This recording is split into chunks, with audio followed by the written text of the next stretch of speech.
स्वागत है आपके अपने YouTube चैनल बिहार वर्तक में। दोस्तों, आज हम लोग देखने वाले हैं EVS, जो कि बहुत ही इम्पोर्टेंट होने वाला है आज का सेशन। और ये जो पेपर है 4 फरवरी 2023 में ऑनलाइन CBT मोड में जो एग्ज़ाम हुआ था उसी का पेपर है, ठीक है। और हम लोग सभी क्वेश्चन को बारीकी तौर से करेंगे और महत्वपूर्ण सूचना है, आप लोगों को जानकारी हो गया होगा कि अगला जो सीटेट का एग्ज़ाम होने वाला है वो ऑफलाइन एग्ज़ाम होगा, ठीक है। ऑप्शन है आपका, किसी व्यक्ति ने किसी राज्य के ग्रामीण क्षेत्र के लोगों की जीवन शैली का प्रेक्षण करके अपने विचारों को इस प्रकार व्यक्त किया। यहाँ का रहन सहन साधारण है। लोग खाने की वस्तुओं जैसे टेपियोका को का सावा भी कहा जाता है, इस बात को ध्यान दीजिएगा। और नारियल को अपने घरों के आंगन में ही उगाते हैं और इनसे बने खाने को चाव से खाते हैं। तो मैं आपको बताई थी, जब भी टेपियोका या नारियल की बात करें तो डायरेक्ट आपका आंसर जाता है केरल, ओके। केरल के जितने भी निवासी हैं वहाँ के लोग जो हैं वो टेपियोका और नारियल अपने घर के आंगन में उगाते हैं और खाते भी हैं, ठीक है। आपका आंसर जो होगा option A, okay. Next question देखिए क्या है। मिजोरम के जंगलों में की जाने वाली झूम खेती के बारे में नीचे दिए गए कथनों पर विचार करना है। झूम खेती के बारे में बार बार ये क्वेश्चन रिपीट करता है। इसके बारे में क्या सही है और क्या गलत है ये बताना है आपको। ये कूट है, शायद ये कूट के माध्यम से आपको बताइए कि कौन कौन सा कथन सही हो रहा है और कौन गलत, ओके। यहाँ पे देख लीजिए एक बार कूट। चलिए आइए पढ़ते हैं, ठीक है। फसल काटने के पश्चात उस भूमि को खुला छोड़ देते हैं, उस पर कुछ वर्षों तक कुछ भी नहीं उगाया जाता है। बिल्कुल सही बात है। झूम खेती में ऐसा होता है कि फसल काटने के बाद भूमि को कुछ समय तक क्या किया जाता है, खुला छोड़ दिया जाता है, उसमें कोई खेती नहीं किया जाता है। ये बात आपका बिल्कुल सही है, ओके। और सेकंड है, इस भूमि पर उगने वाले बांसों को खरपतवार को काट कर जला दिया जाता है। ये भी बात बिल्कुल सही है। झूम खेती में जो है क्या किया जाता है, खरपतवार या फिर बांस जो होता है उसे काट करके जला दिया जाता है, ओके। और ये भी आपका सही हुआ। थर्ड नंबर है, इसके पश्चात बीज बोने से पहले भूमि को गहरा जोता जाता है। तो ये बात आपका गलत बोला। झूम खेती में जो है ज़मीन को या फिर भूमि को गहरा नहीं जोता जाता है। यहाँ पे गहरा जोतना कह रहा है, इसलिए आपका गलत हो जाएगा, ओके। नेक्स्ट है आपका, रासायनिक उर्वरकों और पीड़कनाशियों का उपयोग आवश्यकता अनुसार किया जाता है। तो झूम खेती में जो है रासायनिक उर्वरक का प्रयोग नहीं किया जाता है, इस बात को ध्यान दीजिएगा। यहाँ पे आपका गलत बोला, ओके। नेक्स्ट ऑप्शन है, एक ही खेत में भिन्न भिन्न प्रकार के फसल जैसे मक्का, चावल, मिर्च और सब्जियों को उगाया जाता है। तो ये बात सही है। झूम खेती में जो है एक ही प्रकार की खेत में जो है अलग अलग तरह के आप फसल उगा सकते हैं, ओके। आप चाहेंगे तो नोट कर ले, बहुत ही इम्पोर्टेंट पॉइंट है आपके लिए। आपका जो सही हो रहा है ऑप्शन फर्स्ट, सेकंड और 5, पहला, दूसरा और पांचवा आपका सही है। 2 आपका गलत है। देखिए किस ऑप्शन में आपको दिखाई दे रहे हैं, यहाँ पे ऑप्शन डी आपका सही होगा, ओके। आइए नेक्स्ट क्वेश्चन देखते हैं। ये पहेली टाइप का क्वेश्चन है आपका। इसी तरीके से सीटेट वाला जो है क्वेश्चन को सेट किए हुए हैं और इसी तरीके से क्वेश्चन भी आपसे पूछेगा, ओके। क्या है क्वेश्चन, पढ़िए। नीचे दी गई पहेली को हल करना है, ठीक है। पहेली दिया गया है, उसे आप हल कीजिए कि कौन सही होगा ऑप्शन, और आप लोग आंसर ज़रूर किया कीजिए, ओके। काले काले मोती जैसी छोटी सी पर गोल हूँ, बारीक पीसी या दरदरी, मैं तीखी स्वाद वाली हूँ। यानी कि ये पहेली कह रहा है मैं काले काली मोती जैसा हूँ और बारीकी से पीसो या फिर दरदरी तरीके से, मैं तीखी स्वाद वाली हूँ, तीता लगता हूँ।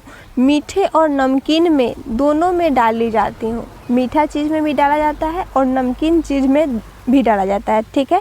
सोचो सोचो कौन हूँ मैं, जल्दी बोलो कौन हूँ मैं। तो यहाँ पे काले काले मोती जैसे जो होते हैं गोला आपका मरीच होता है, काली मिर्च जिसे बोलते हैं।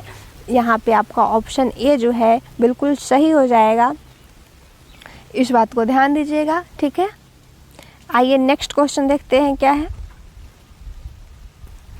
निम्नलिखित में से कौन सा एक अपनी मादा को उसकी गंध से कई किलोमीटर दूर तक पहचानने यानी कि ढूंढने में सक्षम होता है या फिर ढूंढ लेता है, ये कौन सा है। तो जब भी बात करें कि मादा को सुगंध या फिर गंध के माध्यम से पहचान लेता है, वो है आपका रेशम कीट, ओके। इस बात को नोट कर लीजिएगा, बहुत ही इंपॉर्टेंट क्वेश्चन है और बहुत रिपीटेड क्वेश्चन है, बहुत बार इस क्वेश्चन को पूछा भी गया है, ओके। आइए नेक्स्ट क्वेश्चन देखते हैं क्या है। नेक्स्ट है आपका, निम्नलिखित में से उस शहर को चुनिए जहाँ के अधिकांश लोग इलायची और बादाम डला हुआ गर्म कहवा पीना पसंद करते हैं। तो जब भी बात करें बादाम, इलायची और बादाम डाला हुआ गर्म कहवा, वो है आपका श्रीनगर के लोग जो है पसंद करते हैं अधिकांशतः ऐसा कहवा पीने के लिए, ठीक है। आपका ऑप्शन डी जो है सबसे बेटर है, इस बात को ज़रूर नोट कीजिएगा क्योंकि ये क्वेश्चन जो है याद करने वाला है, ओके।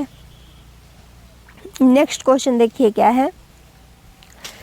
किसी व्यक्ति ने किसी राज्य के अधिकांश ग्रामीण क्षेत्रों का भ्रमण किया और वहाँ जिस प्रकार के घरों में लोग रहते हैं उनके ढांचे के बारे में निम्नलिखित विवरण दिया, ठीक है।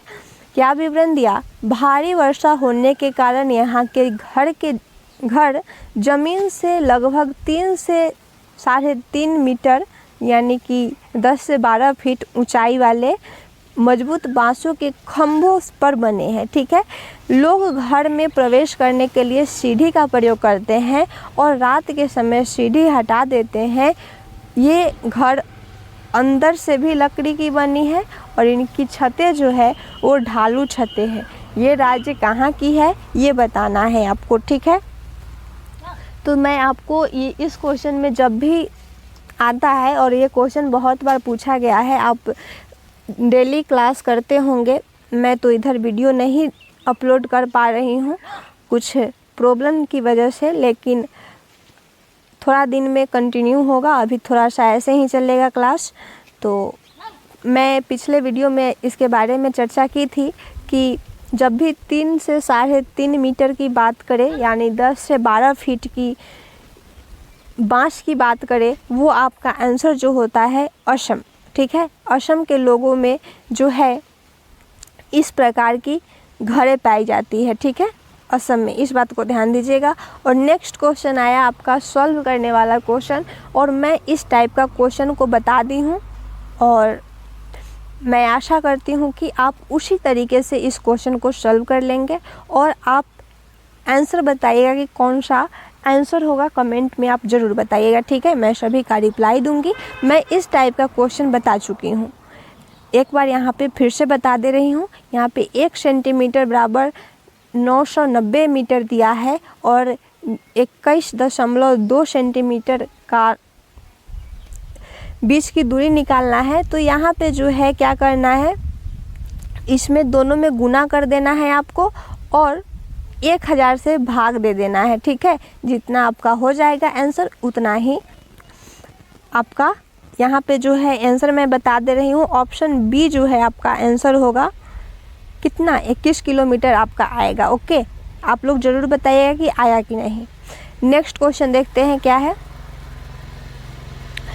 निम्नलिखित में से मच्छरों द्वारा फैलने या होने वाले 2 युगल जोड़ों के चुनिए, यानी कि यहाँ पे 2 जोड़ा दिया गया है, इसमें से आपको चुनना है जो मच्छर से होता है। जो मच्छर के काटने से होता है वो है आपका चिकनगुनिया और डेंगू, ओके। नोट कर लीजिए, बहुत ही इजी है और इम्पॉर्टेंट है। चिकनगुनिया जो होता है, डेंगू तो सभी कोई जानते हैं, लेकिन चिकनगुनिया में थोड़ा सा कंफ्यूज हो जाएंगे आप लोग, तो थोड़ा नोट कर लीजिए, बहुत ही बेटर नोट आपका तैयार हो जाएगा। और जब आपका एग्ज़ाम होगा, एग्ज़ाम का डेट भी फिक्स कर दिया गया है 20 अगस्त 2023 को, तो आप लोग बिल्कुल मन लगाकर तैयारी करें। और ये जो एग्ज़ाम होने वाला है वो ऑफलाइन होगा। ओके, बहुत खुशी की बात है, आपको थोड़ा परेशानी नहीं होगी। तो यहाँ पे जो है मच्छर से फैलने वाला है चिकनगुनिया और डेंगू। ओके, नोट कर लीजिए। नेक्स्ट क्वेश्चन देखिए क्या है। निम्नलिखित में से पक्षियों का वह युगल चुनिए जिनकी दृष्टि श्रेष्ठ होती है और हमारी तुलना में 4 गुनी दूरी की वस्तुओं को स्पष्ट देख सकते हैं। यानी आपको ये बताना है कि कौन से पक्षी का जो है मनुष्य की तुलना में वो 4 गुना ज़्यादा दूरी के वस्तुओं को देख सकता है, ये बताना है आपको। तो ये जो है जब भी 4 गुनी बात करें तो वो जाता है आपका बाज और गिद्ध। बाज और गिद्ध जो है वो हमारी तुलना में 4 गुना दूरी वस्तुओं को आसानी से देख सकता है। ओके, इस बात को भी आप नोट कर लेंगे तो बेटर होगा। नेक्स्ट क्वेश्चन देखिए क्या है। वह राज्य जहाँ तुरंग का अर्थ जंगल है कौन सा है? मैं आपको इस क्वेश्चन के बारे में भी बताई थी कि वह राज्य कहाँ है, कौन सा राज्य है जहाँ पे जंगल को क्या बोला जाता है? तोरंग बोला जाता है। ठीक है, तो ये झारखंड के लोगों के द्वारा जंगल को तोरंग बोला जाता है कुडुक भाषा में। ठीक है, इस बात को नोट आप ज़रूर करें अगर आपको याद ना हो तो। ठीक है, ये सब क्वेश्चन जो है याद करने वाला है। और यहाँ पे एक क्वेश्चन आया सॉल्व करने वाला 21 नंबर। ये क्वेश्चन मैं भी आपको सॉल्व कैसे किया जाता है मैं बता चुकी हूँ, आप इसे सॉल्व ज़रूर कीजिएगा। ओके, 21 का, और बताइएगा कि आंसर कौन सा होगा। यहाँ पे आपका दिया गया है ऑप्शन। ओके, 22 भी आपको मैं बता चुकी हूँ कि कैसे सॉल्व किया जाता है। थोड़ा डिस्प्ले छोटा है इस वजह से मैं यहाँ पे नहीं बता पा रही हूँ, तो आप लोग खुद से कर लीजिएगा। ठीक है, मैं इस टाइप का क्वेश्चन सॉल्व करना मैं बता चुकी हूँ, उसी आधार पे इस क्वेश्चन को सॉल्व करके 21 और 22 का आप आंसर कमेंट में ज़रूर बताइएगा कि क्या होगा आंसर। ओके, नेक्स्ट क्वेश्चन देखिए। मैं पिछले वीडियो में जो इस टाइप का क्वेश्चन बताई थी सेम उसी टाइप पे ये सब क्वेश्चन है। ठीक है, सेम वही कंडीशन है, आपको उस कंडीशन को फॉलो करना है, अंक सिर्फ चेंज है यहाँ पे, और क्वेश्चन इजी वे में सॉल्व हो जाएगा। ओके, नेक्स्ट क्वेश्चन देखिए क्या है। मध्य प्रदेश के 3 सीमावर्ती प्रदेश राज्य है। मध्य प्रदेश के सीमा के अंतर्गत जो सीमा में जो प्रदेश आते हैं वो कौन कौन है, ये आपको क्लियर होगा नक्शा से, मैप से। तो वहाँ पे जाकर आप एक बार ज़रूर देखें, मध्य प्रदेश के सीमांत प्रदेश के बारे में आपको जानकारी बिल्कुल बेटर तरीके से मिल जाएगी। ओके, यहाँ पे मैं आपको बता दे रही हूँ सीमांत प्रदेश जो है मध्य प्रदेश के, वो है आपका उत्तर प्रदेश, बिहार और छत्तीसगढ़। ओके, बहुत ही इजी वे में आप मैप के सहारे याद कर सकते हैं। ओके, याद करने के सिवा आपके पास कोई यहाँ पे रास्ता नहीं है। इस क्वेश्चन को ज़रूर याद कीजिएगा। नेक्स्ट क्वेश्चन क्या है। छात्रों का वह एक समूह चुनिए जिनके समुद्र तट अरब सागर पर है। ये भी आपका मैप से क्लियर होगा। और देख लीजिए यहाँ पे जो है अरब सागर के निकटवर्ती जो राज्य है वो है आपका केरल, कर्नाटक और महाराष्ट्र। ओके, केरल, कर्नाटक और महाराष्ट्र है आपका अरब सागर के तट पर स्थित राज्य। ओके, नेक्स्ट क्वेश्चन देखिए क्या है। निम्नलिखित में से वह युगल चुनिए जो हमारे देश के एक राज्य और एक केंद्र शासित प्रदेश से मिलकर बना है। इस क्वेश्चन को आप ज़रूर नोट करें। एक राज्य और एक जो केंद्र शासित प्रदेश है उससे मिलकर बना जो राज्य है वो है आपका नागालैंड और लद्दाख। इस बात को ध्यान दीजिएगा। ओके, आइए देखते हैं नेक्स्ट क्वेश्चन। नेक्स्ट है आपका रमा अवधान स्मरण शक्तियाँ। यहाँ पे पेडागोजी आपका शुरू हो रहा है। पेडागोजी को देखिए क्या है। रमा अवधान स्मरण शक्तियाँ समस्या समाधान और योजना बनाने का उल्लेख कर रही है।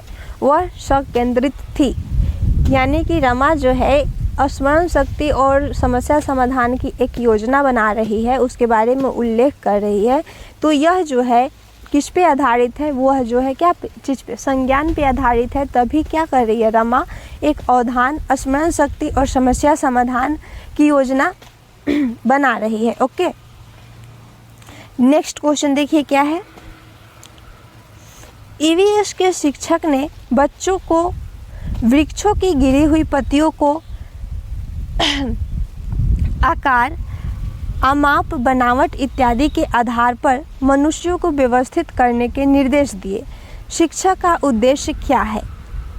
एक शिक्षक के द्वारा क्या किया जा रहा है, वृक्षों से गिरी हुई पत्तियों के आकार, आमाप, बनावट इत्यादि के आधार पर समूहों को व्यवस्थित करने की निर्देश दिया जा रहा है। तो वो शिक्षक जो है विद्यार्थियों को किस चीज़ का ज्ञान में वृद्धि करने की वो कोशिश कर रहे हैं, ये बताना है आपको। ठीक है, ऑप्शन फर्स्ट है पतियों के बारे में उसकी समझ में वृद्धि।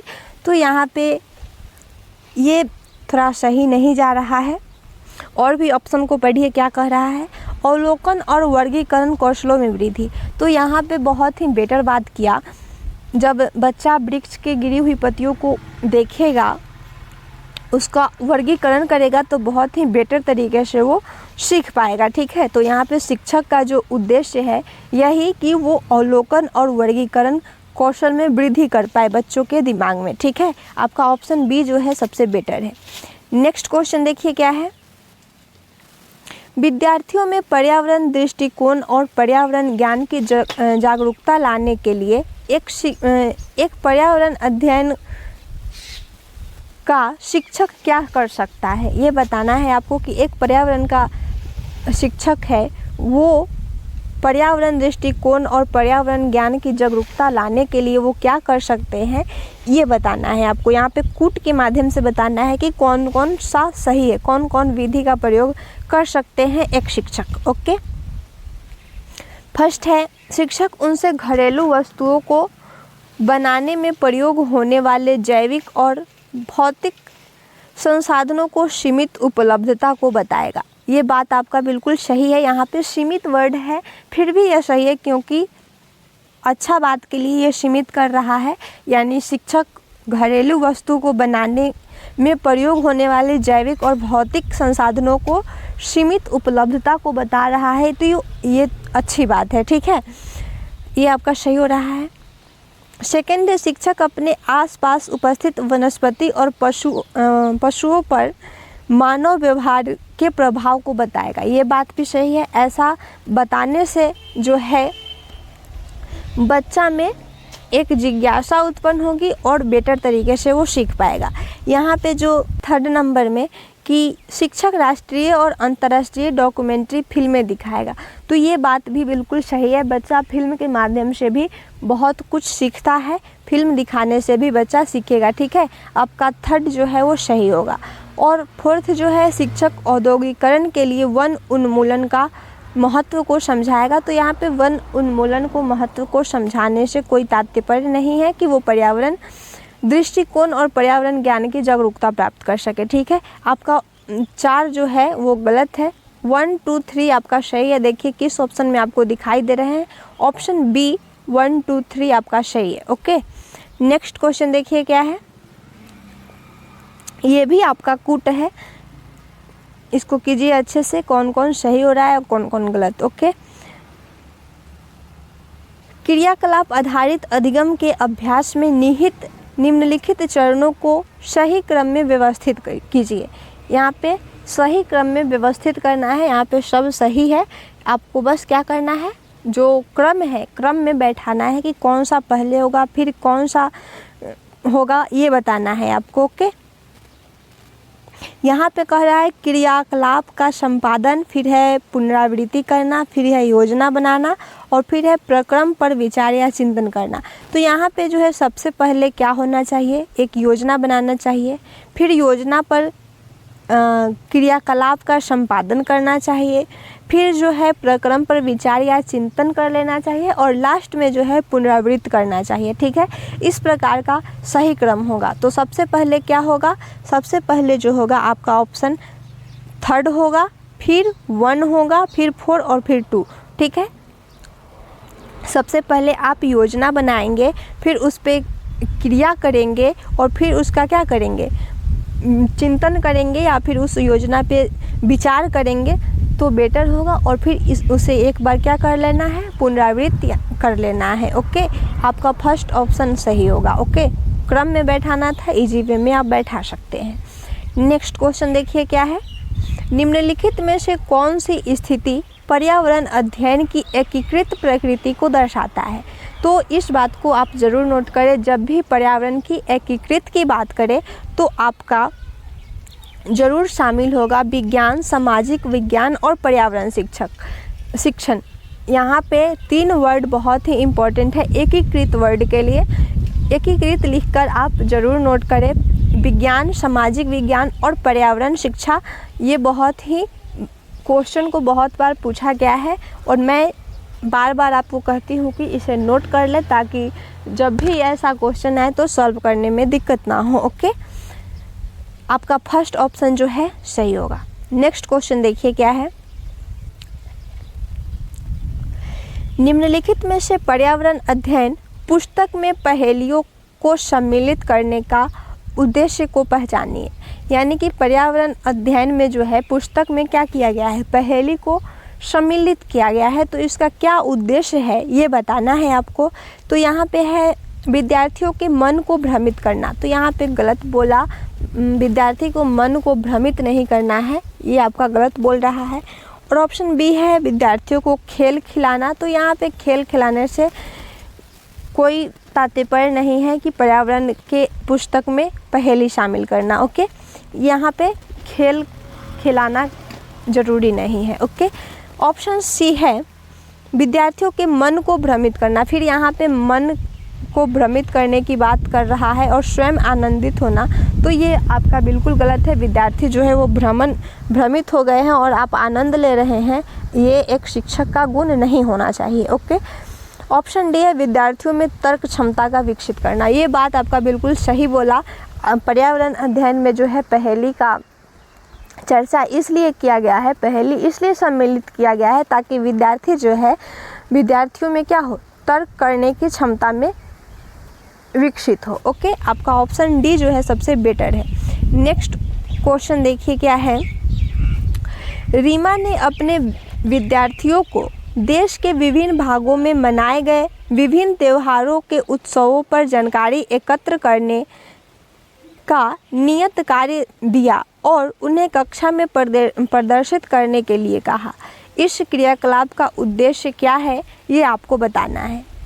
यानी कि रीमा जो है अपने विद्यार्थियों को देश के विभिन्न क्षेत्रों में मनाए जाने वाले त्यौहार या फिर उत्सव के बारे में जानकारी उपलब्ध करने के लिए कह रही है।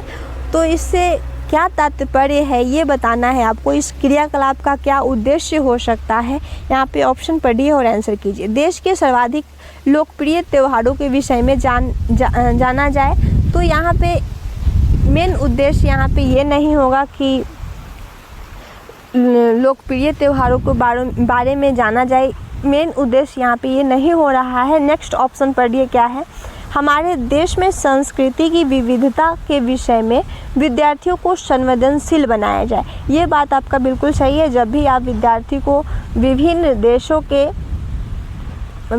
देश के विभिन्न भागों में मनाए जाने वाले त्यौहार के बारे में अगर आप कह रहे हैं जानकारी एकत्र कीजिए, तो आपका ये उद्देश्य है कि सांस्कृतिक की विविधता के विषय में विद्यार्थी को संवेदनशील बनाया जाए। आपका ऑप्शन बी जो है बिल्कुल सही है। ओके, और ऑप्शन सी में कह रहा है रिकॉर्ड बनाना, तो रिकॉर्ड बनाने से कोई तात्पर्य नहीं है। और यहाँ पे है विभिन्न त्योहारों को उत्सव रूप में मनाने के लिए विद्यार्थियों को प्रेरित करना, तो ये भी आपका मेन उद्देश्य नहीं है। सबसे मेन उद्देश्य जो है वो आपका ऑप्शन बी है। कोई क्वेश्चन आपको ऐसा देखने को मिलेगा ईवीएस के अंतर्गत, लगेगा कि ये चारों ऑप्शन सही है, लेकिन आपको उसे चूज करना है जो सबसे बेटर हो। ठीक इस क्वेश्चन में आपको देखने को मिला है। ओके, नेक्स्ट क्वेश्चन देखिए क्या है। शायद ये कूट लग रहा है, कूट है। चलिए अच्छे से करते हैं इस क्वेश्चन को। पहले क्वेश्चन को पढ़ लीजिए, क्या है क्वेश्चन। आदित्य एक ईवीएस शिक्षक अपने विद्यार्थियों के साथ बैठे और उन्हें चिकनी मिट्टी से कई चीज़ें बनानी सिखाती है। एक विद्यार्थी जो अन्य विद्यार्थियों के साथ फर्श पर नहीं बैठ सकती थी, वह कुर्सी पर बैठी है और उसने आदित्य और उसके सहपाठियों से चिकनी मिट्टी के विभिन्न वस्तुओं बनानी सीखी। इस क्रियाकलाप के दौरान आदित्य ने बच्चों से बातें की और सृजनात्मकता को प्रोत्साहित किया। उसने विद्यार्थियों को चिकनी मिट्टी का उपयोग करके अपनी पसंद का दृश्य बनाने के लिए कहा। प्रत्येक समूह ने एक भिन्न विचार प्रस्तुत किया एवं एक भिन्न दृश्य बनाया। इसके द्वारा उसे अवसर प्रदान किया। ये बताइए आप इस पूरे गतिविधि के दौरान एक आदित्य जो है वो क्या करना चाह रहा है, ये बताना है आपको। यहाँ पे फर्स्ट है विद्यार्थियों को उनकी प्रतिभा प्रदर्शित करने का। तो यहाँ पे जो है बिल्कुल सही बोला। जब बच्चा सामूहिक चर्चा करेगा और आप उसे कुछ बनाने का अवसर देंगे तो उसमें जो है उनकी प्रतिभा को प्रदर्शित करने का अवसर मिलेगा। यह बात आपका बिल्कुल सही है। और सेकंड है जिससे कि वह अपनी क्षमता को बेहतर कर सके, ये भी बात सही है। अगर बच्चा को आप भरपूर अवसर दे रहे हैं कोई गतिविधि करने के लिए, तो उसमें जो अपनी क्षमता है उसे वो बेहतर कर पाएगा। ओके, यहाँ पे है प्रतिद्वंदिता। तो प्रतिद्वंदिता जो है वो निगेटिव वर्ड होता है। निगेटिव वर्ड में आप इसे ज़रूर शामिल करें ताकि जब भी नेक्स्ट क्वेश्चन में आपको या फिर ऑप्शन में देखने को मिले प्रतिद्वंदिता तो आप उसे गलत करें। ओके, यहाँ पे गलत हो जाएगा। आपका सही जो हो रहा है फर्स्ट और सेकंड। ओके, नेक्स्ट क्वेश्चन देखिए क्या है। नेक्स्ट है आपका, यदि आपको ईवीएस में कोई विषय पढ़ाना कठिन लगे तब एक शिक्षक के रूप में आप क्या करेंगे। तो यहाँ पे आपको बताना है ईवीएस के कोई विषय को पढ़ाना अगर आपको कठिन लग रहा है तब एक शिक्षक होने के नाते आपको क्या करना चाहिए, समूह शिक्षण रणनीतियाँ का उपयोग करना चाहिए। यहाँ पे जो है पुनरावृत्ति कर रहा है इसलिए गलत हो जाएगा। और यहाँ पे विद्यार्थी से प्रश्न करेंगे तो यहाँ पे अच्छा नहीं है, क्योंकि विद्यार्थी को विषय पढ़ना कठिन लग रहा है। तो विषय पढ़ना जब कठिन लग रहा है तो प्रश्न करने से उसकी समस्या का समाधान नहीं होने वाला है। उसका समस्या का समाधान तभी होगा जब आप समूह शिक्षण रणनीतियाँ का उपयोग करेंगे। ओके, आइए नेक्स्ट क्वेश्चन देखते हैं। नेक्स्ट है आपका, आरती के विद्यालय में ईवीएस की एक प्रदर्शनी का आयोजन किया गया। आपके अनुसार निम्नलिखित में से कौन सा सर्वाधिक उपयुक्त उद्देश्य है, ये बताना है आपको। क्या कर रहा है क्वेश्चन, क्या कह रहा है कि आरती के विद्यालय में ईवीएस की एक प्रदर्शनी का आयोजन किया गया है। तो प्रदर्शनी का आयोजन करना का मुख्य उद्देश्य क्या हो सकता है आपके अनुसार, ये बताना है आपको। फर्स्ट ऑप्शन है विद्यार्थियों और माता पिता को संतुष्ट करना। तो यहाँ पे प्रदर्शनी आयोजन करने का ये बिल्कुल भी तात्पर्य नहीं है कि विद्यार्थी और माता पिता जो है वो खुश हो पाए, संतुष्ट हो पाए। ये आपका गलत बोल रहा है, ये गलत हो जाएगा। ओके, नेक्स्ट है विद्यार्थियों में रचनात्मक प्रवृत्ति को निर्दिष्ट करना। ये आपका सही है। जब एक ईवीएस की प्रदर्शनी आयोजन करेंगे आप तो विद्यार्थी में जो है रचनात्मक प्रवृत्ति को एक निर्दिष्ट करने के तात्पर्य में जाएगा। ओके, और यहाँ पे है प्रधानाध्यापिका और सहकर्मियों को प्रसन्न करना। तो ये भी आपका गलत है। यहाँ पे प्रसन्न करने वाली बात तो है ही नहीं, ये आपका गलत हो जाएगा। भावी पेशों के विकल्पों में के लिए प्रशिक्षण देना, तो ये भी आपका बेटर नहीं है। सबसे बेटर है आपका option B. Okay, next question देखिए क्या है। ईवीएस में शिक्षण अधिगम प्रक्रम की विधि निर्भर नहीं करती है। ईवीएस में जो है शिक्षण अधिगम प्रक्रम की विधि जो है वो किस पर निर्भर नहीं करती है, ये आपको बताना है। आपका ऑप्शन फर्स्ट में ही देखने को मिल रहा है, विद्यालय के दर्शन शास्त्र पर। इस बात को ज़रूर आप नोट करें कि ईवीएस शिक्षण अधिगम प्रक्रम की विधि जो है वो किस पर निर्भर करती है। निर्भर करना लिखकर आप डैश देकर ये लिख सकते हैं, संसाधनों की उपलब्धता पर, बच्चों की आवश्यकता पर और बच्चों की पूर्व अधिगम अनुभव पर।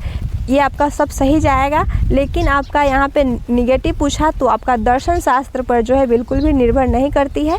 आपका ऑप्शन ए हो जाएगा इस क्वेश्चन के हिसाब से, ठीक है। आइए नेक्स्ट क्वेश्चन देखते हैं। नेक्स्ट क्वेश्चन है आपका, ईवीएस का शिक्षण अधिक प्रभावी होगा यदि एक शिक्षक, ईवीएस का शिक्षण जो है शिक्षण को आप अधिक प्रभावी बनाना चाहते हैं तो एक शिक्षक को क्या करना चाहिए। आप एक शिक्षक है तो बताइए, शिक्षक बनने वाले हैं तो आपका कैसा स्वभाव होना चाहिए, आप क्या कर सकते हैं, क्या गतिविधि करेंगे, ये आपको बताना है। ओके, फर्स्ट ऑप्शन है आपका, विभिन्न अर्थपूर्ण और संदर्भित क्रियाकलापों का संचालन करें। बिल्कुल सही बोला। ईवीएस का शिक्षण को आप अधिक प्रभावशाली बनाना चाहते हैं तो विभिन्न अर्थपूर्ण और संदर्भित क्रियाकलापों का संचालन करेंगे, बिल्कुल बेटर होगा। यहाँ पे जो है लिख लीजिए, नोट कर लीजिए ताकि अगला क्वेश्चन में आपको दिक्कत ना हो।